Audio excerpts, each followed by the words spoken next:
বিয়ের কথাবার্তা হয়, ফ্যামিলিগতভাবে বিয়েটা ঠিক হয়। ছেলেকে আমি দেখিনি, ছেলেও আমাকে দেখেনি। আমার ছবি পাঠানো হয়েছিল, মেবি ছবিটা উনি দেখেছেন, আর আমি ছেলের ছবিও দেখিনি। বিয়ে ঠিক হওয়ার 3 মাস পর উনি দেশে আসেন বিয়ের আনুষ্ঠানিকতা সম্পন্ন করার জন্য। এর মাঝে ওনার সাথে আমার ফোনে বেশ কয়েকবার কথা হয়। ছেলের পক্ষ থেকে বলা হয় যে ছেলেকে মেয়ের সাথে কথা বলতে দেওয়া হোক, পরিচয়টা হোক।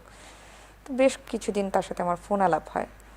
ফোন আলাপ হওয়ার পরে উনি দেশে আসেন। দেশে আসার পরে যেদিন আমাদের ফার্স্ট কোনো মিটিং না, উইদাউট মিটিং এঙ্গেজমেন্টের একটা ডেট ফিক্স করা হয়, এবং এঙ্গেজমেন্টের দিনই আমাদের প্রথম দেখা হয়। এঙ্গেজমেন্টের দিন এমন একটা সিচুয়েশন, বাঙালি মেয়ে যেহেতু আমি কিন্তু তাকাতে পারছিলাম না। উনি আমাকে দেখেছে, কিন্তু আমি আর ওদিনও উনাকে দেখতে পারিনি। আংটি পরানো হয়ে যায়। তারপরের দিন আমরা শপিংয়ের জন্য বের হই, আমার বোনের হাজব্যান্ড, আমি এবং ছেলে। ওই দিনই তাকে আমার প্রথম দেখা। তারপর বিয়ে হয়ে যায়। বিয়ের পর ওনার সাথে আমার 40 দিন থাকা হয়, 40 days অনলি। তো মোট আসলে অ্যারেঞ্জ ম্যারেজে যেটা হয় ওরকমভাবে বুঝে উঠতেই পারিনি আসলে। সব কিছু যেন ঝড়ের গতিতে চলে গেছে আর কি, এরকম কিছু একটা। তো 40 days পরে উনি চলে যান। চলে যাওয়ার পরে রেগুলার ফোনে কথা হতো, কিন্তু কেন যেন না একটু বিবাদ লেগেই থাকতো বিভিন্ন কারণে, পারিবারিক কারণে। তাদের ফ্যামিলি থেকে আমাকে অ্যাকসেপ্ট করতে পারছে না, বিভিন্ন কথা সবসময় চলতো। তো ওগুলো শুনে শুনে সে আমার সাথে মিসবিহেভ করতো অনেক সময়। এরকম করতে করতে অনেকটা সময় পার হয়ে গেল, প্রায় 2 বছর হয়ে গেল। আমাকে আর নেওয়া হচ্ছে না। তখন আমার ফ্যামিলি থেকে অনেক প্রেশার দেওয়া হয়। তাদের আত্মীয় স্বজন, মুরব্বী যারা আছেন, মামা শ্বশুর, খালু শ্বশুর, আমার ফাদার খুব কমপ্লেন করেন যে 6 মাসের মধ্যে নিয়ে যাওয়ার কথা ছিল। আমার মেয়েকে যদি বিয়ে দিয়ে এখানেই রেখে দিই, এই পেইনটা দেওয়ার তো, আর এদিক থেকে মানসিক কিছু পেরেশানিও ছিল, শ্বশুরবাড়ির দিক থেকে অ্যাডজাস্টমেন্ট হচ্ছিল না। সেও ফোনে খারাপ বিহেভ করতো এইসব কারণে। সব কিছু মিলায় বাবা আর কি ওনাদেরকে বলে যে এরকম হলে তো আর সংসারটা করা যাচ্ছে না, আর ওর তো নিয়ে যাওয়ার কথা ছিল, পেপারস কেন হচ্ছে না? 3 থেকে 6 মাসের জায়গায় 1 বছর 2 বছর হয়ে গেছে। তখন তারা সিদ্ধান্ত নিল যে ছেলে দেশে আসবে, আসুক, ঘুরে যাক, অনেক দিন হয়ে গেছে।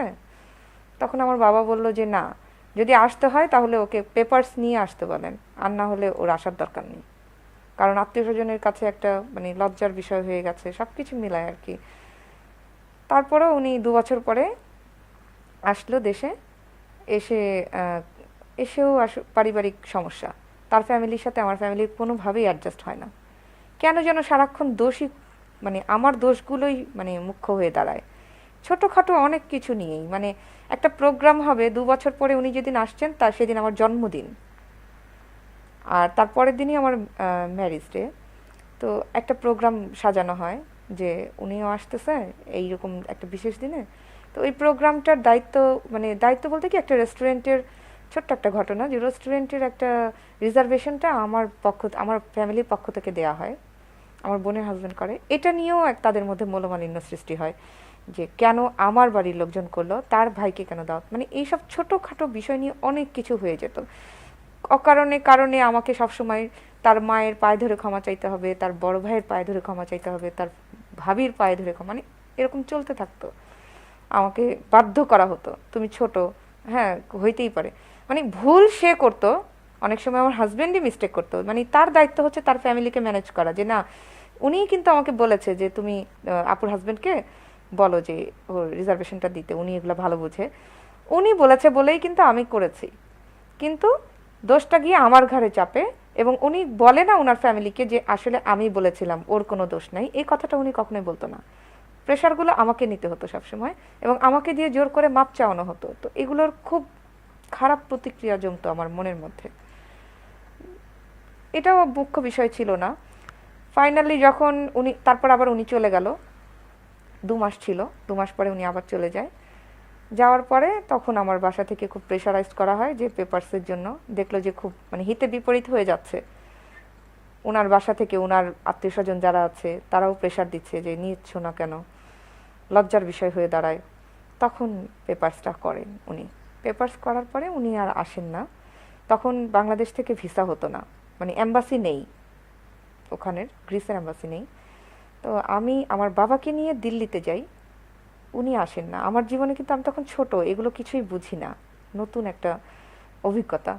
আমি একাই যাই আমার বাবাকে নিয়ে দিল্লিতে, যেয়ে আমি একাই ভিসার জন্য অ্যাপ্লাই করি, সব কিছু নিজে নিজে করি, এখান থেকে যত পেপারস গুছানো সব কিছু করি, করে ভিসা হয় আমার, আলহামদুলিল্লাহ ফার্স্ট টার্মেই আমার ভিসাটা হয়ে যায়। ভিসা হওয়ার পরে আমি একাই ফ্লাই করে আবার যাই ওনার কাছে, মানে সব কিছু একা। তখন এত কিছু মাথায় আসেনি, যে মানে তখন মনে হতো যে আমি তো পারছি আরও, মানে আমার কাছে মনে হতো যে হ্যাঁ আমি পারি, কিন্তু এটা মাথায় আসেনি কখনো যে উনি কেন আসছেন না, বা উনি কেন আমাকে নিতে আসলো না। সবার হাজবেন্ডরা নিয়ে গেছে দিল্লিতে, ওখানে যেয়ে অনেকের সাথে পরিচয় হয়েছে, কিন্তু আমার কিন্তু তা হয়, তাতেও আমার কোনো প্রবলেম নেই।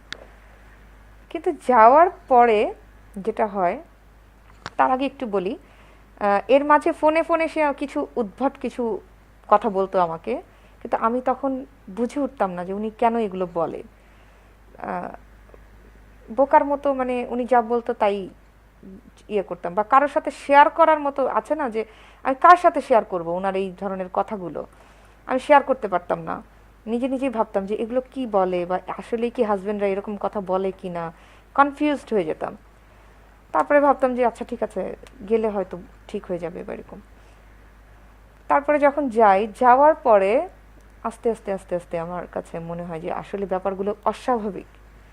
অস্বাভাবিক বলতে আমাদের ওনার রাগ অনেক বেশি,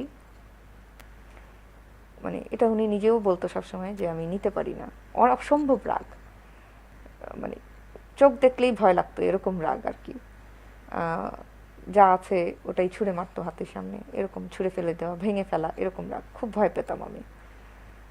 আর যাওয়ার পরে ওনার ফ্যামিলি, ওনার বড় বোন, উনা একসাথে থাকতো, ওনার বড় বোন আর উনি ওখানেই থাকতো, আর আমিও যে ওই বাসাতেই উঠি। তো আমার কাজ ছিল সারাদিন ঘর গোছানো, সংসারে কাজ করা, ভালো ভালো রান্নাবাড়া করে রাখা। সবাই জব করতো, জব শেষ করে আসতো, আসার পরে সবাই খাবার রেডি পেতো, সব কিছু মানে গুছগাছ। আমিও ওয়েট করতাম হয়তো রাত 2টা 3টা পর্যন্ত, উনি আসলে তারপরে আমরা খাওয়া দাওয়া করতাম। এরকম এরকম চলতে থাকলো 3 4 5 মাস।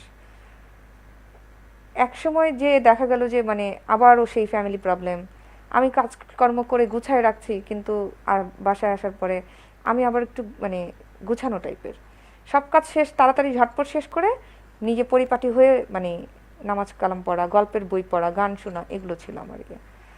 তো যখন এসে দেখতো আমি শুয়ে আছি, তখন দেখতাম যে ওনার বড় বোন খুব চিল্লাচিল্লি করতো যে সারাদিন ঘুমাই থাকে, শুয়ে থাকে, এরকম, মানে যেগুলো আমাদের দেশের কালচার, যে বউ, বাড়ির বউ মানেই একটা প্রবলেম। তো এইগুলো নিয়ে আমি তখন যখন ওনাকে বলতাম, উনি মানে উল্টা অ্যাপ্রোচ করতো আমাকে, যে আমি কেন এরকম বলি বা এরকম গালি, এরকম আর কি। এরকম ভয়াবহ সিচুয়েশন ছিল যে রাত 2টা বাজে যে তখন আমার হাজবেন্ড আসতো, আমি লাইট জ্বালালেও আমার ওনার বড় বোন চিৎকার করতো, যে বিরক্ত হতো। তো আমাকে তো খেতে হবে, অন্ধকারে তো আর খেতে পারবো না আমরা, এরকম পরিবেশ ছিল। সেটা নিয়েও আমার প্রবলেম নাই, ওকে এরকম হতেই পারে। প্রবলেম ক্রিয়েট হলো যখন আমার হাজবেন্ডের কিছু অনৈতিক কর্মকাণ্ড আস্তে আস্তে, মানে আমার কাছে মনে হলো যে এগুলো জাস্ট অ্যাবনর্মালিটি। মানে কি ধরনের অনৈতিক কর্মকাণ্ড? উনি যখন আমার সাথে ফিজিক্যাল রিলেশনে আসতেন, তখনই মানে তার চাওয়াগুলো অনৈতিক আমার কাছে মনে হয়েছে। সে খুব বেশি মুভি দেখতো, এক্স মুভি যেটাকে বলি আমরা, বা বিএফ বলে অনেকে, ব্লু ফিল্ম বলে। তো এগুলো অসম্ভব দেখতো, এবং সে ওইভাবেই লাইফটাকে লিড করার চেষ্টা করতো, মানে নিজের জীবনটাকে ওই স্টাইলেও সে লিড করতে চাইতো। তো প্রথম দিকে আমি একটু আমার এই ব্যাপারে, যেহেতু অল্প বয়সে বিয়ে হচ্ছে, আমার তো মানে বুঝে ওঠার কথা না, আমি খুব আতঙ্কিত হয়ে পড়ি যে আসলে কি। এমন একটা পর্যায়ে ছিল যে মানে এত বেশি টর্চার হতো, মানে আমি নিতে পারতাম না, আমি জাস্ট কন্টিনিউ অসুস্থ হয়ে যেতে থাকলাম। আমার ইনফেকশন, ইউরিন ইনফেকশন, ইট্রাস ইনফেকশন, এগুলো লেগে থাকতো কন্টিনিউ। মানে এতটাই বেশি টর্চার ছিল ব্যাপারগুলো। তো এইগুলো দিন দিন ভয়াবহ রূপ ধারণ করতে থাকে। একটা সময় যে দেখতাম যে মানে এখন আর নিতে পারছি না। একদিকে পারিবারিক যন্ত্রণা, একদিকে তার এরকম শারীরিক মানসিক যন্ত্রণা, সব কিছু মিলায় মানে তখন আমি জবের কথা বলি যে আমি চাকরি করতে চাই, আমার মানে আমি কিছু কিছু একটা করতে চাই, মানে আমি বাসা থেকে বের হতে চাই। তখন উনি বলে যে কি চাকরি করবেন বা এরকম কিছু, ওনার বোনকে বলে যে আপা ওর জন্য একটা জব দেখেন। তখন ওনার বোনের উত্তর ছিল এরকম, ও কি জব করবে, ওর পড়াশোনা কত দূর করছে, ওখানে এসে কি জব করবে। অথচ তিনি হাউসকিপিং এর জব করতেন। আমি এটাকে আহ, কোনো হেয় করার জন্য বলছি না। হাউসকিপিং আমার কাছে পৃথিবীর সব কাজ কাজ, আমি কোনো কাজকে ছোট মনে করি না, কখনোই না। তো সামহাও আমার হাজব্যান্ডই আমাকে একটা জব দেয় ওনার পাশেই। উনি একটা রেস্টুরেন্টে জব করতেন, পাশেই একটা আইসক্রিম পার্লার ছিল। এটা আইসক্রিম পার্লারে আমার ফার্স্ট জব হয়। ওখানে কিচেনেই আমার কাজ হয়। আমি কোনো লজ্জাবোধ করি না কাজের কথা বলতে। কিচেনে বলতে আমি ডিশ ওয়াশারের কাজই শুরু করি প্রথমে। আমার ওখানে জয়েন করার আরেকটা টার্গেট ছিল, যখন শুনেছি তখন খুব খুশি হয়ে গিয়েছিলাম। আমি আইসক্রিম বানানো শিখতে পারবো, কেক বানানো শিখতে পারবো, কারণ আমার শেখার নেশা অনেক বেশি, আমি এখনও শিখতে চাই। তারপরে আমি ওখানে জব শুরু করি। আলহামদুলিল্লাহ আমি শিখিও, আইসক্রিম বানানো শিখি, সব কিছু শিখি। ওখানে বেশি দিন জব করিনি।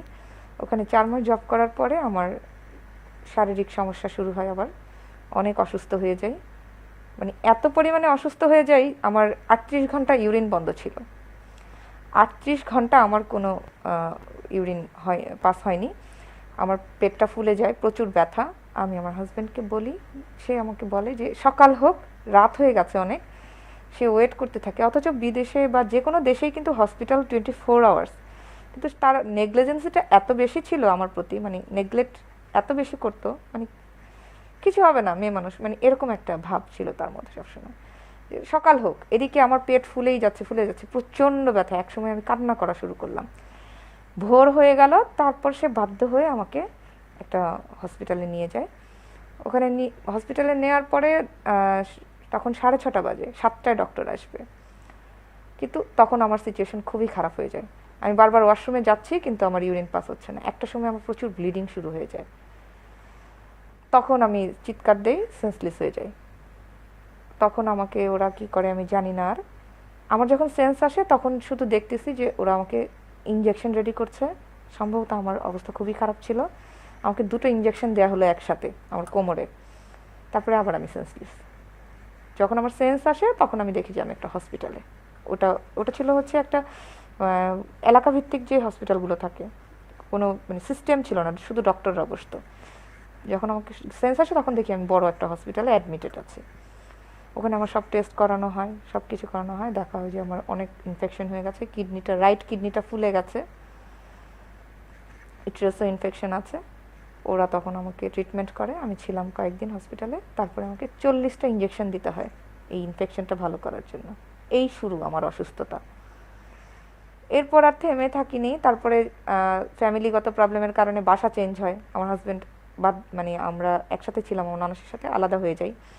আলাদা হয়ে যাওয়ার পরে আলাদা বাসায় থাকি আমি আর উনি। আমি তারপর ভালো একটা জব পাই, 2টো স্টুডেন্ট পাই, বাংলাদেশের বাচ্চা, বাট আমি ওদেরকে পড়াতাম টিউশনি যেটাকে বলে আর কি। তো স্টুডেন্ট পড়াতে যাওয়ার পরে ওখানে স্টুডেন্টের যে বাবা মা ছিলেন তারা খুব ভালো ছিলেন, তাদের সাথে খুব গুড একটা রিলেশন হয়।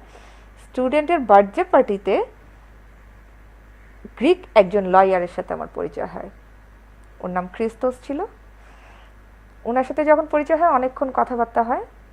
উনি মানে আমার স্টুডেন্টের বাবার লয়ার, একসাথে ওনারা কাজ করেন। তখন ওর প্রোগ্রামে পরিচয় হওয়ার পর অনেকক্ষণ কথা টথা হয়। এরপরে চলে আসার পরে নেক্সট ডে যখন আমি পড়াতে যাই, আমার স্টুডেন্টের বাবা বলেন যে আপনার জন্য একটা জবের অফার এসছে, তো আমার কালকে যে পরিচয় হয়েছে ওই লয়ারের একটা মানি এক্সচেঞ্জ আছে, ওখানে ও আপনাকে চাচ্ছে। যেহেতু আপনি হিন্দি খুব ভালো বলতে পারেন, ইংলিশও আলহামদুলিল্লাহ, বাংলা তো পারেনি, তো এই কারণে মানে ও মানি এক্সচেঞ্জ মানে তো বিভিন্ন দেশের মানুষের আসা যাওয়া, তো এই ভাষাগত অনেক সুবিধা। আর এর মাঝে আমি গ্রিক ভাষাটাও স্কুল করেছি, গ্রিক ভাষাটাও আমার মোটামুটি আয়ত্তে টুকটাক বলতে পারি ভালোই। তো এই কারণে মানি এক্সচেঞ্জে জবটা হয়ে যায়। আলহামদুলিল্লাহ। এরপর আমাকে আর মানে এটা আমার একটা বড় পাওয়া ছিল, মানে যেটা আল্লাহ আমার হয়তো কান্নাটা শুনেছে যে আমাকে এত হেয় করা হলো যে আমি কি চাকরি করব, আমার খুব কষ্ট পেয়েছিলাম। তো ওই কষ্টের কান্না থেকে হয়তো আল্লাহ তালা আমাকে একটা অফিসিয়াল জব দিয়ে দিল, আলহামদুলিল্লাহ। সব কিছু ভালোই চলছিল, শুধু একটা কষ্টই ছিল, তার চাওয়াগুলো। তার চাওয়াগুলো খুবই ভয়ঙ্কর ছিল। সে ওই যে বললাম যে ওই মুভি স্টাইলে লাইফ লিড করতে চাইতো। আমি অনেক বুঝিয়েছি কিন্তু কোনো লাভ হয়নি।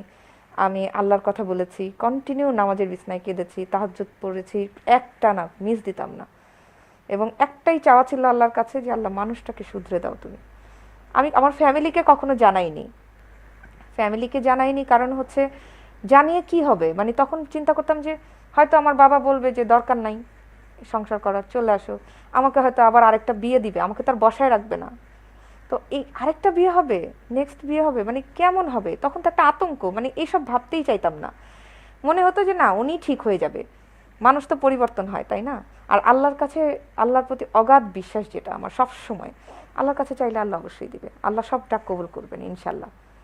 এই বিশ্বাস থেকে আমি আর মানে ওনার এই সব অপকর্মগুলো মেনে নিতাম।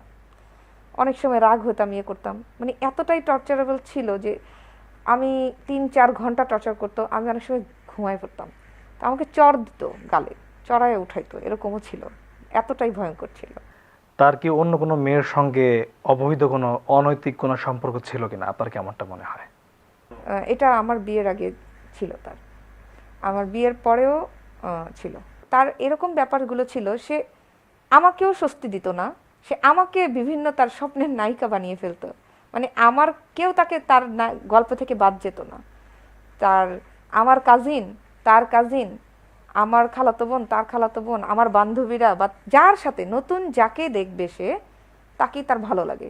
এবং আমাকে সে তার গল্পের নায়িকা, তুমি আজকে অমুক, তুমি আজকে অমুক, এইরকম একটা টেন্ডেন্সি ছিল।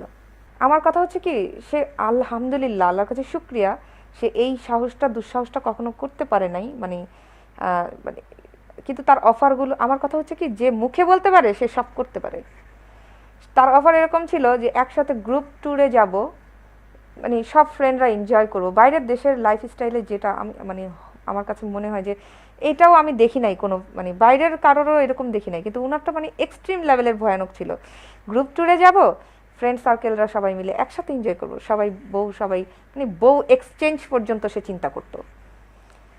তো আমি যখন এটার তীব্র প্রতিবাদ জানালাম, তখন তার কথা, তখন সে অ্যাভয়েড করে বলে কি, না না আসলে মানে আমি এমনি বলেছি, জাস্ট মজা নেওয়ার জন্য। যে বলতে পারে সে করাইতেও পারে, যে নাকি তার বউকে তার ফ্রেন্ডের সাথে কল্পনায় করতে পারে, মুখে বলতে পারে, সে তো করতেও পারে। এখানে আসলে বিষয়টা এরকম হয়ে গেছে যে আমি নিজেকেই খুঁজে পেতাম না কখনো, আসলে আমি কে, আমার অস্তিত্ব কোথায়। এর থেকে ভয়াবহ জীবন কোনো মেয়ের আর হতে পারে না, যে তার হাজবেন্ড তাকে বেডে রেখে অন্যজনের কথা বলছে, এবং সে অনেক, আমি বলবো যে মনে মনে ভাবতে পারে, কিন্তু প্রকাশ্যে সে বলছে তুমি অমুক, তুমি তো অমুক। আমার একটা সময় মনে হলো যে আমি কোথায়, আমার অস্তিত্ব কোথায়, মানে নিজেকে এত বেশি ছোট মনে হতো আমার। আমি কি আসলে দেখতে খুব খারাপ? আমার কোনো গুণই নাই? এর মাঝে কিন্তু অনেক কিছু ঘটে গেছে, তারপরেও আমি চুপ ছিলাম। আমি বেবি নিয়েছি, চিন্তা করেছি যে হয়তো বেবি হলে একটা বাবা বাচ্চার কথা চিন্তা করে অনেক চেঞ্জ হয়ে যায়, হয়তো আমাদের লাইফটা সেট হয়ে যাবে। তারপরে আমি ফার্স্ট বেবিটা আমার মিসক্যারেজ হয়ে যায়। 2 বছর আমি আর কনসিভ করি না, অনেক প্রবলেম ক্রিয়েট হয়। তার আমার ব্লাড গ্রুপ সেম থাকে, বিভিন্ন সমস্যার কারণে আমার আর আইভিএফ ট্রিটমেন্টে যাই আমি, তাতেও সে রাজি ছিল না, মানে আমার জোড়াজুড়িতে যে হ্যাঁ আমার বেবি লাগবেই। তারপরে যে আইভিএফ ট্রিটমেন্টের ইনসেমিনেশন সেকেন্ড ধাপ যেটা, সেইভাবে আল্লাহর রহমত হয় এবং খুব কান্নাকাটি করি আল্লাহর কাছে। আমার ফার্স্ট বেবিটা হয় মেয়ে। ওর যখন 5 মাসের প্রেগনেন্ট আমি, তখন আমি নিয়ত করি যে হজ করব আমার হাজব্যান্ডকে নিয়ে। হজ করে আসলে হয়তো আল্লাহর ঘর দেখে আসলে সে পরিবর্তন হয়ে যাবে। আমার বেবিটা হোক সুস্থ মতো, আল্লাহ যদি দেয় আমরা হজ করে আসবো। বেবিটা হয় আলহামদুলিল্লাহ, আমার মেয়ে হয় 2011 সনে। প্রথম সন্তানের মা হই আমি, জীবনের সবচাইতে বড় অ্যাচিভমেন্ট যেটা। বাচ্চাটা হওয়ার পরে আলহামদুলিল্লাহ অনেক খুশি হই, কিন্তু বাচ্চাটা অনেক সিক ছিল, প্রিম্যাচিউর বেবি ছিল। 7টা মাস আমি অনেক কষ্ট করি, আমার পাশে কেউ ছিল না, প্রচণ্ড কষ্ট। মানে হাজব্যান্ডের সাপোর্ট তো কতটুকু পাবো সেটা আপনাদেরকে বুঝেই মানে প্রথমেই বলেছি যে ডক্টরের কাছে যাওয়া তার পছন্দ না, সে যেত না, আমি একাই যেতাম ডক্টরের কাছে। আর আমি 7 মাস কোনো খাবার খেতে পারি নাই, কন্টিনিউ বমি হতো আমার, শুধু কাঁচা দুধ ফ্রিজের ঠান্ডা এটাই আমি খেয়েছিলাম 7 মাস। কিন্তু এত অসুস্থতার পরেও যদি কখনো ওনাকে বলছি যে আমার খুব খারাপ লাগছে, তো খারাপ লাগছে আমি কি করব, এরকম ছিল তার উত্তরগুলো। মানে তিনি আপনার কোনো টেক কেয়ার করতেন না, তাই তো? না, কখনোই না। তারপর বেবিটা হওয়ার পরে আমি ফার্স্ট টাইম আমার বাবাকে জানাই যে এই প্রবলেমগুলো তার মধ্যে আছে।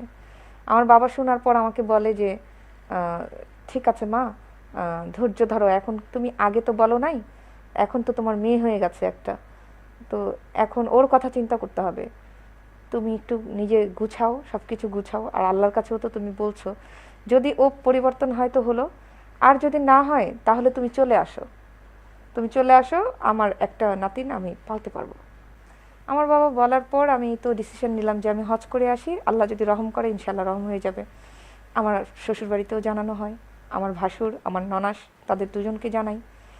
তো তারাও আমাকে বলে যে তুমি যে ডিসিশন নিয়েছো কি করবা, তোমার তো হাজব্যান্ড, হ্যাঁ এখন একটু মেনে নাও, আর আল্লাহর কাছে বলো, হয়তো পরিবর্তন হয়ে যেতে পারে।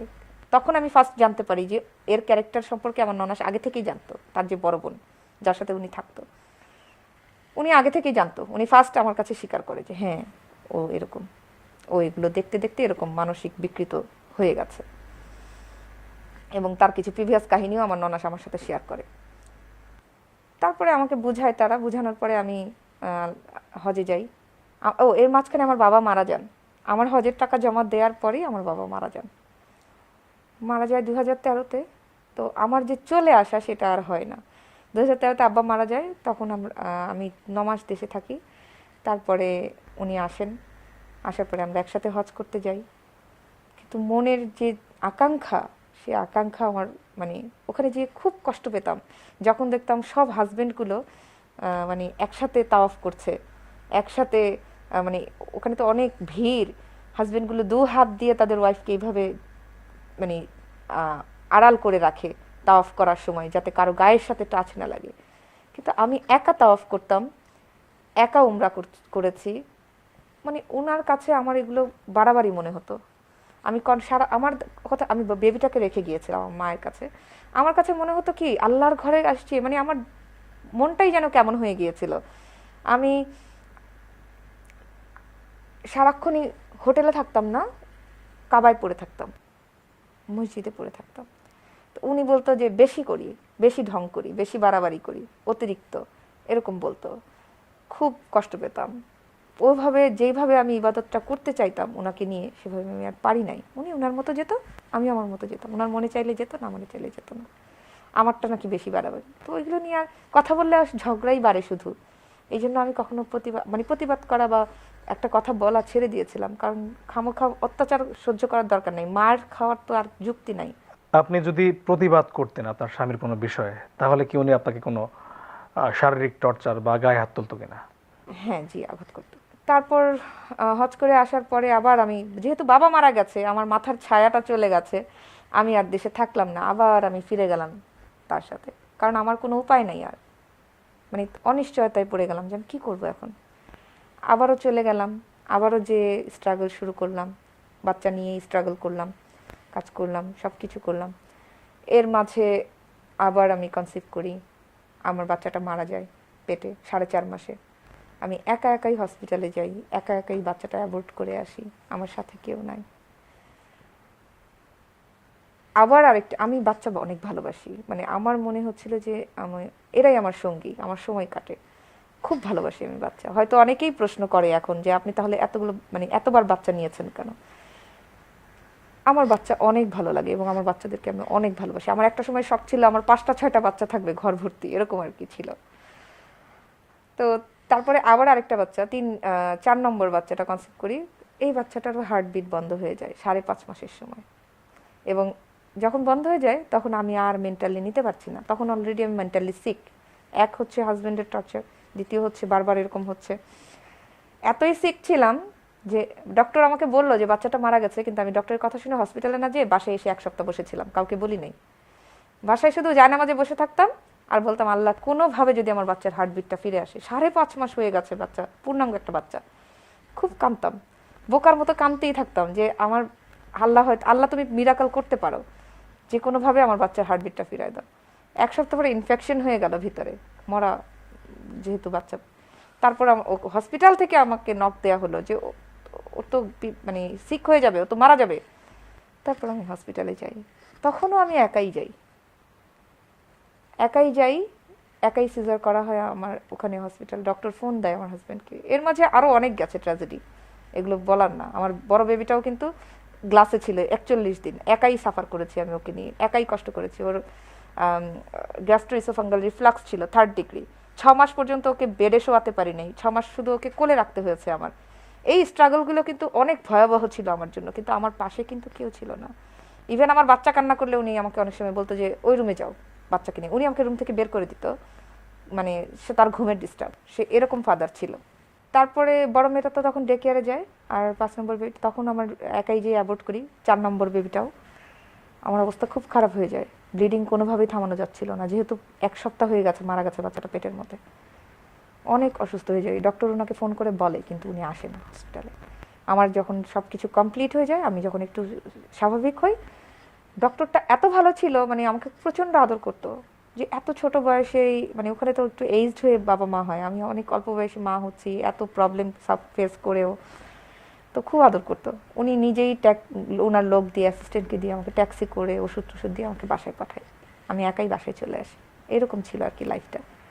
তো আমার দ্বিতীয় মেয়ে আলহামদুলিল্লাহ, ও যখন আমার পেটে, তখন আমি একটু মানসিক বিকারগ্রস্ত, তখন আমি মেন্টালি সিক। প্রায়ই আমার মনে হতো সুইসাইড করি, মারা যাই, ভাল লাগে না এই লাইফ, কি হবে, ঘৃণা লাগতো, নিজেকে ঘৃণা লাগতো। মানে আমি আমার চেহারা আয়নায় দেখতাম না, আমি মানে চুল আঁচড়াতাম না মাসের পর মাস, অযত্ন যেটাকে বলে, নিজের প্রতি যত রকমের অবহেলা আছে, খাওয়া দাওয়া বন্ধ, খেতাম না, মনে হতো যে কি হবে, মানে একটা নিঃসঙ্গতা না, জাস্ট ঘৃণা। নিজের চেহারায় নিজের আয়নায় দেখতে ইচ্ছে হতো না। আরে আমার হাজবেন্ড আমাকে রেখে আমাকে নিয়ে বিছনায়, অথচ আরেকজনকে নাম বলছে, আরেকজনকে কল্পনা করে। তো এর মাঝে আমি তাকে একদিন চড়াই, ফার্স্ট আমার লাইফে তাকে 3টা চড় মারছিলাম একসাথে। তার কারণ হচ্ছে সে ওই মানে বাজে কথা বলে, মানে তার ফ্রেন্ডের নাম নেয় আমার সাথে স্টে করা অবস্থায়, তো এই জন্য আমি তাকে চড় মারছিলাম। ওই ফার্স্ট প্রতিবাদ আমার শুরু হয়, এই থেকে আমার প্রতিবাদ শুরু হয়। তখন আমি মানে এতই অসুস্থ ছিলাম যে সুইসাইড অ্যাটেম্প্ট করতে চাইতাম, নিজেকে দেখতাম নাই মনে হতো যে তুই কে, তোর কোনো অস্তিত্ব নাই, তুই কোনো মানুষের পর্যায়ে পড়িস না, এরকম মনে হতো আমার কাছে। তখন আমি ডিসিশন নেই যে না, এইভাবে তো আমার চলবে না, আমার বাচ্চার খেয়াল থাকে না, আমার কোনো কিছু খেয়াল নাই। আমি তখন ঠিক করি যে আমি দেশে চলে আসব, এই বেবিটা হলে আমি একেবারে বাংলাদেশে চলে আসব, এবং আমি তাই করি। আমার বেবিটার যখন 10 মাস বয়স, তখন আমি বাংলাদেশে ব্যাক করি। আমার ডিসিশন ছিল আমি আমার মতো থাকবো, সে তার মতো থাকুক, আমি আমার বাচ্চাদেরকে উপরে তার ছায়া পড়তে দিব না। এরকম কুরুচি সম্পন্ন একটা লোক, যে নাকি মানে নিজের বাচ্চা বড় হয়ে গেছে, মেয়ে বড় হয়ে গেছে, তারপরও তার হুঁশ হচ্ছে না, খেয়াল হচ্ছে না। তো আমার কাছে মনে হয়েছে যে ওনার কাছে আমার বাচ্চাটাও সিকিউর না। আস্তে আস্তে আমার এরকম মনে হতে লাগলো, কেমন মানুষ যে তার নিজের ওয়াইফকেই ইউজ করতে জানে বা আরেকজনের সাথে ভাবতে পারে, তার কাছে তার মেয়ে তো স্বাভাবিক না, সে তো একটা মানে অসুস্থ মস্তিষ্কের। এবং সে প্রায় এটা এখন বলে যে আমি ইচ্ছা করে করি না, এটা আসলে আমার একটা রোগ। এটা যে, তো এই রোগীর সাথে তো আমার বাচ্চা রাখার কোনো যুক্তি নেই। আমি দেশে চলে আসি, দেশে এসে ভাবি যে মানে আমি ডিভোর্সের কথা কখনো ভাবিনি। আমার চিন্তা ছিল যে সে তার মতো থাকুক, আমার বাচ্চারা নিয়ে আমি এখানে থাকবো, মাঝে সাঝে যদি সে আসলো, না আসলে নাই, আমি গেলাম, বাচ্চাদের পেপারস ঠিক রাখলাম, মানে নিজেকে বাঁচিয়ে রাখা যেটা। কিন্তু তাতেও আমার শান্তি হয়নি। দেশে আসার পর যেটা শুরু হলো সেটা হলো ফোনের অত্যাচার। সে ভাইবারে ভিডিও কলে বা হোয়াটসঅ্যাপে ভিডিও কলে আমাকে মানে এমন অশালীন কাজগুলো করতে বলতো। আমি অনেক দিন বলেছি যে হজ করে আসছি, বলে তাতে কি হয়েছে, স্বামী স্ত্রী সব কিছু জায়েজ, বৈধ, জীবনটা কয়দিনের, একটু উপভোগ করি, একটু আনন্দ নিই, এই তো, কিছু তো না, একটু, মানে এই ধরনের কথা তার ছিল। সে সবাইকে দেখাইতো সে নামাজ পড়তেছে, ইয়ে করতেছে, কিন্তু বাসায় আসলে কিন্তু তার নামাজের কোনো স্টেশন নাই, কিন্তু বাইরের লোক জানে সে নামাজ পড়ে হজ করে আসছে সাহেব, কিন্তু তার কোনো ইয়ে নাই। এমনও দিন গেছে আমি নামাজের জন্য সত্যি কথা মানে তাকে চিরুনি দিয়েও বাড়ি দিচ্ছি যে নামাজ পড়তেছো না কেন, এটাও আমি করছি। মানে লোক দেখানো নামাজ পড়তে হবে। জি, অনেক কিছুই এরকম। তো তারপরে দেশে আসার পরে সে এরকম অশালীন আবদারগুলো করতো। আমি যদি তার সাথে ফোনে তার এই আবদারগুলো না রাখতাম, তাহলে সে মান্থলি যে কস্ট বাচ্চাদের বা আমাদের জন্য সে পাঠাতো, এটা দেয়া বন্ধ করে দিত না, সপ্তাহখানেক ফোন ধরতো না, এরকম। একটা সময় এরকম হতো যে মানে আমার অনেক অসুস্থ, বড় মেয়েটা আস্তে আস্তে বুঝতে শুরু করলো। একটা সময় এরকম হয়েছে যে আমি যখন বলি কখনো যে আমি অসুস্থ বা কোনো কারণে সিক, সে আর ওই কয়দিন ফোনই দিত না। আমার মেয়ে তখন বলতো যে ও মা অসুস্থ হলেই তো, মানে মেয়ে এখন বুঝে যে মা অসুস্থ, বাবা তুমি তো এই জন্য আর ফোনই করলা না, মেয়ে এখন বুঝে। তো এরকম ছিল। আমি কিছু বলতে হয়নি আমার মেয়েকে, আমি কখনোই বুঝতে দেইনি আমার মেয়েদেরকে, কোনোদিন চাইও না যে তারা বুঝুক তার বাবার এই সমস্যা, আমি চাই যে তারা অজানাই থাকুক তাদের, কিন্তু শেষ পর্যন্ত আর পারিনি। উনি ফোনে এরকম টর্চার শুরু করলো 2 বছর দেশে আসার পরও। আমি বাধ্য হয়ে মানে মানে এত কান্না করতাম যে দেখো আজকাল মানে এগুলো ভাইরাল হওয়া 1-2 এর ব্যাপার, আমার ইজ্জতের কিছু থাকবে না, তোমার মান সম্মানের কিছু থাকবে না, আমার মেয়ে দুইটার কি হবে। কিন্তু তারপরও মানে ওনার কোনো চেঞ্জ নাই, যতই বুঝাই কোনো লাভ হয় না, দিন শেষে যেটা সেটাই। এরকম করতে করতে 2 বছর চলে গেল। হঠাৎ করে আমার মনে হলো যে আর না, আমি একদম ডিটারমাইন্ড হয়ে বললাম আমি প্রতিদিন রাতে ইন্টারনেট বন্ধ করে দিতাম, ফোন বন্ধ করে দিতাম, তার ফোন কল রিসিভ করা বন্ধ করে দিলাম, রাতের বেলা ফোন ধরবো না, যাই কিছু হোক ফোন ধরবো না। দিনের বেলা ফোন করলে প্রয়োজনের কথা আর বাচ্চাদের সাথে কথা বলাই দিতাম, আমি রাত হলেই ফোনটা ইন্টারনেট বন্ধ করে দিতাম। সে আস্তে আস্তে আস্তে আস্তে রিয়েলাইজ করতে শুরু করলো যে আমি তার হাতের নাগালের বাইরে চলে যাচ্ছি। এই শুরু হলো মানে ক্লেশ, দ্বন্দ্ব, ঝগড়া কন্টিনিউ ফোনে চলতোই, কি মানে গালিগালাজ এগুলো চলতোই। আমি বললাম টাকা দিত না, আমি কষ্ট করতাম বাচ্চাদের নিয়ে, ঠিক আছে দরকার নাই, দিও না। 1 দিন 2 দিন 3 দিন, মাসের দেখা গেছে 10, 12, 15 তারিখ যে তারপরে বাধ্য হতো, বা আমি বাধ্য হতাম কোনো সময় যে আর পারছি না। তো একটা সময় যে চিন্তা করলাম যে না, আমাকে তো এখন বাঁচতে হবে, আমাকে আমার মতো চলতে হবে। এই ফার্স্ট আমি ওনাকে না জানিয়ে, আমার একটা জমি ছিল আমার নামে, জমিটা সেল করি। জমিটা সেল করে আমি, আমার খুব প্ল্যান ছিল, আমার সবসময় বাচ্চাদের নিয়ে কাজ করতে ভালো লাগে, প্ল্যান মাফিক আমি আমার একটা ডে কেয়ার সেন্টার করি। এত কিছু বাদ দিয়ে, এত ধরনের ব্যবসা বাদ দিয়ে, চাকরি বাদ দিয়ে আপনি ডে কেয়ার করার মতো সিদ্ধান্ত কেন নিলেন? আমার খুব বেশি আমাকে দাগ কাটে আমার মনে, বাংলাদেশের অনেক মেয়েরা, অনেক নারীরা একটা কথা বলে, কাজ করে বা এই কাজটাই করে, যে এত এডুকেটেড হয়েও চাকরি, ভালো ভালো চাকরি ছেড়ে দেয়, গর্ভকালীন সময়ের ছুটির পরে বাচ্চাটাকে কোথায় রাখবে এই অনিশ্চয়তায় ভোগে তারা। অনেকেই বলে আপু বাচ্চার জন্য চাকরিটা ছেড়ে দিয়েছি, তখন আমি খুব কষ্ট পাই। আমি চাই প্রত্যেকটা মেয়ে কাজ করুক, প্রত্যেকটা মেয়ে স্বাবলম্বী হোক, কোনো মেয়ের জন্য তার সন্তান বাধা হবে না, এটা হচ্ছে আমার চাওয়া। এই চাওয়া থেকেই হচ্ছে আমার এই ডে কেয়ারটা করা, এবং মানে উন্নত মানের ডে কেয়ার, খুবই উন্নত মানের ডে কেয়ার হবে, মানে আর 10টা ডে কেয়ারের মতো হবে না, যেখানে ক্রিয়েটিভিটি থাকবে বাচ্চাদের। শুধু ডে কেয়ারে বাচ্চা রেখে যাবে, আমরা খাওয়াবো ঘুম পাড়াবো, এরকম না। আমার যতটুকু ধারণা আমি ওখানে কাজে লাগাতে চেয়েছি। আমি চেয়েছি মানে ডে কেয়ারে বাচ্চারা আসবে, অ্যাক্টিভিটি থাকবে, প্রি স্কুলিং, স্কুলে যাওয়ার প্রিপারেশন নিবে, ছবি আঁকা শিখবে, ক্রাফট শিখবে, মানে তারা যেন মানে বাবা মা যেন 100% হ্যাপি থাকে যে হ্যাঁ আমার বাচ্চাটাকে আমি একটা ডে কেয়ারে রেখে যাচ্ছি, শুধু খাচ্ছে ঘুমাচ্ছে, কিছু শিখছে না। বাসায় একটা কাজের লোক রাখলে কি হয়, বাচ্চাকে টেক কেয়ার করে কিন্তু বাচ্চাকে কোনো কিছু দিতে পারে না, নলেজ দিতে পারে না, বাহ্যিক জ্ঞান দিতে পারে না, সুন্দর পরিবেশ দিতে পারে না। কিন্তু একটা ডে কেয়ার কিন্তু পারে, যদি মানে ডে কেয়ারটা সেরকম হয়। আমার ডে কেয়ার ধানমন্ডিতে আছে এখন, হাউস নাম্বার 15/2, রোড নাম্বার 3-তে, দা হইচই। ডে কেয়ারটা যেহেতু আমার শৌখিনতা হয়ে গেছে এখন, ডে কেয়ার থেকে আমি এখন পর্যন্ত 2 বছর হলো আমি ডে কেয়ারটা দিয়েছি। এটা আমার মানে বিজনেস বলা যাবে না, কারণ এখান থেকে আমি কিছুই আর্ন করতে পারি না, এখনও আমি দিয়েই যাচ্ছি আমার প্রতিষ্ঠানকে, সত্যি কথা বলতে যেটা। কিন্তু এভাবে তো আমার চলবে না, যেহেতু আমি বাচ্চাদের নিয়ে আলাদা হয়ে গিয়েছি। তো এটার পাশাপাশি আমি আমার একটা ব্র্যান্ড পরিচালনা করি, আমার হায়া, আমার ব্র্যান্ডের নাম walk with modesty. Abaya, gown, বোরকা নিয়ে আমি কাজ করি, মেয়েদের পর্দাশীল মেয়েদের ড্রেস নিয়ে আমি কাজ করি। এখানে আমার নিজস্ব প্রোডাক্টও আছে, নিজের ডিজাইন করা প্রোডাক্টগুলোও আমি করি, নিজেও ডিজাইন করি, আর বাইরের দেশগুলো থেকে আমি ইম্পোর্ট করি আবায়া, বোরকা। তো এই পেশাটায় আমার আছে আলহামদুলিল্লাহ। এইভাবেই সংগ্রাম করে যাচ্ছি আসলে, যে কিছু করার জন্য।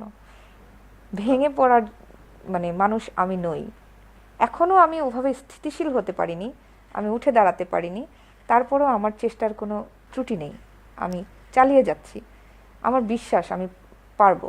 আপনার কেমনটা মনে হয় আপনি আপনার সন্তানদের জন্য একটি উজ্জ্বল ভবিষ্যৎ উপহার দিতে পারবেন কিনা? ইনশাল্লাহ অবশ্যই পারবো, কারণ হচ্ছে আমার নিয়তে কোনো দিন খারাপ কিছু ছিল না, আর এখনও নাই। আমার মনে হয় মানুষের নিয়তটা অনেক বড় একটা জিনিস। আমি কখনো কারো খারাপ করিনি আমার জ্ঞান থাকা সত্ত্বে, কারোর জন্য মানে আমি এত প্রতারিত হয়েছি বা আমি এত আঘাত পেয়েছি, নিজেদের আত্মীয় স্বজন থেকেও আমি অনেক আঘাত পেয়েছি, যারা আমার মানে অনেক কাছের লোক। আমি ডিভোর্স দেওয়ার কারণে আমার বিরোধিতা করেছে, এবং ইভেন আমার সাথে আমার কোনো আত্মীয় স্বজনের কোনো সম্পর্ক নেই, কারণ তাদের কারো মেয়ে বিয়ে দিতে প্রবলেম হবে, কেউ নাকি সমাজে মুখ দেখাতে পারবে না এরকম বলে, কেউ বলে যে ডিভোর্স দিয়েছে হাজব্যান্ডকে, আমার মেয়েকে বিয়ে দিতে কষ্ট হবে শুনলে। তো এই জন্য আমি সবাইকে বয়কট করেছি, আমি কারো কাছে যাই না, কেউ আমার বাসায়ও আসে না, আমি আমার বাচ্চাদেরকে নিয়ে আমার জীবন যুদ্ধ চালিয়ে যাচ্ছি। আপনার মতো যারা হতভাগিনী আছে তাদের জন্য আপনার কিছু বলার আছে কিনা, তাদের জন্য কোনো মেসেজ আছে কিনা যেটা আপনি আমাদের অনুষ্ঠানের মাধ্যমে দিতে চাচ্ছেন? আমার এখানে একটু কথা হচ্ছে যে হতভাগিনী বলতাম, নিজেকে সবসময় শুধু ওই সেক্টরেই রাখতাম, 15টা বছর শুধু নিজেকেই নিচু করেছি যে আমার অপারগতা, আমার অপারগতা। কিন্তু এখন আমি আর বলি না আমি হতভাগিনী, হয়তো ওই কারণেই আজকে শক্ত হাতে নিজেকে মানে এতটা মানে শক্ত করে চলতে পারছি, নিজেকে এতটা মজবুত করতে পেরেছি, নিজের পরিচয়টাকে খুঁজতে শুরু করেছি, নিজেকে নতুন করে আয়নায় দেখতে শুরু করেছি, আমার ভিতরের আমিকে আমি জাগিয়ে তুলেছি। এইটা হচ্ছে আমার মনে হয় কোনো মেয়েরই উচিত না বা কারোরই উচিত না নিজেকে হতভাগ্য ভাবা, যেই ভুলটা আমি কন্টিনিউ করে এসেছি এটা কেউ যেন না করে। কারণ হচ্ছে কি, প্রত্যেকটা মানুষের ভিতরেই কিছু না কিছু আছে, কোনো প্রতিভা আছে, কেউ দুর্বল না, নিজেকে দুর্বল করে রাখি আমরা, আসলে আমরা চাইলেই পারি উঠে দাঁড়াতে। তো আমি সবসময় যেটা বলি যে আমার কিছু কথা আমি যেটা সব মেয়েদেরকে বলতে চাই, বা ছেলেরাও শুনতে পারে, কারণ অনেক ছেলেরাও এরকম প্রতারিত হয়, সবাই, ছেলে আর মেয়ে বলতে কোনো কথা নাই। তো আমি যেটা বলতে চাই যে আমি ভাঙবো তবে মচকে যাব না, আমি নিজেকে ভেঙে চুরে নতুন করে গড়তে জানি, কিন্তু হার মানতে জানি না। মরে যাব কিন্তু মিটে যাব না, আমি বেঁচে থাকবো আমার কাজের মাঝে, মানুষের কথার ফুলঝুরিতে, হয়তো কারো ইবাদতে, কারো মনের আয়নাতে। আমি প্রতিবাদী তবে প্রতিশোধ নিতে জানি না, আমি সবার সাথে হাসতে পারি কিন্তু কাঁদতে পারি না। আমায় ঠকানো সহজ কিন্তু তবু আমি ঠকি না, কারণ আমার আল্লাহ আছে আমার সাথে, আলহামদুলিল্লাহ।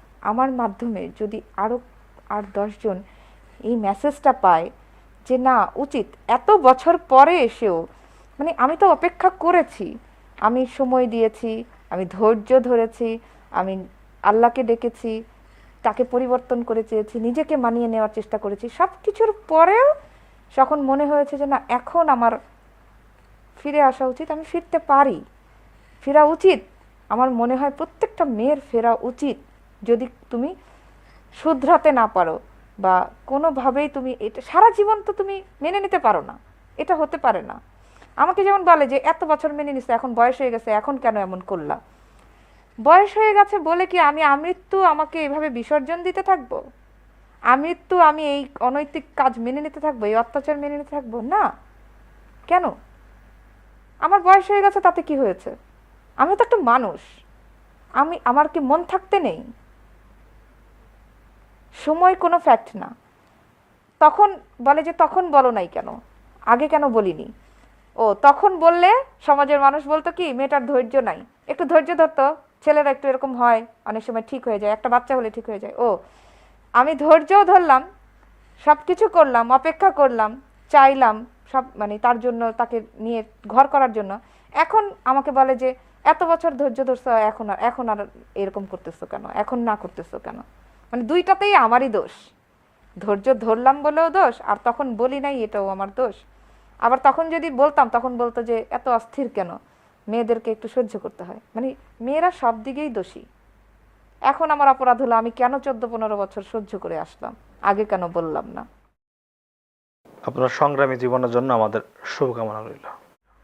অনেক ধন্যবাদ আপনাকে, সবার কাছে অনেক অনেক দোয়া চাই।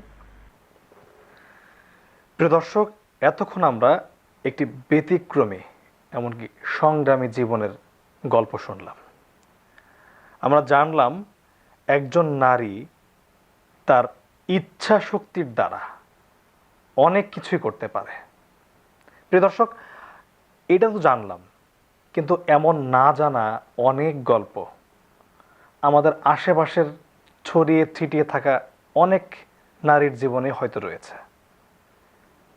আপনারাও চাইলে আপনাদের জীবনের আড়ালের লুকিয়ে থাকা গল্প আমাদেরকে জানাতে পারেন। আমাদের সঙ্গে যোগাযোগের ঠিকানা নিচে স্ক্রলে দেওয়া আছে। সবার প্রতি শুভকামনা জানিয়ে আজকের মতো বিদায় নিচ্ছি। আল্লাহ হাফেজ।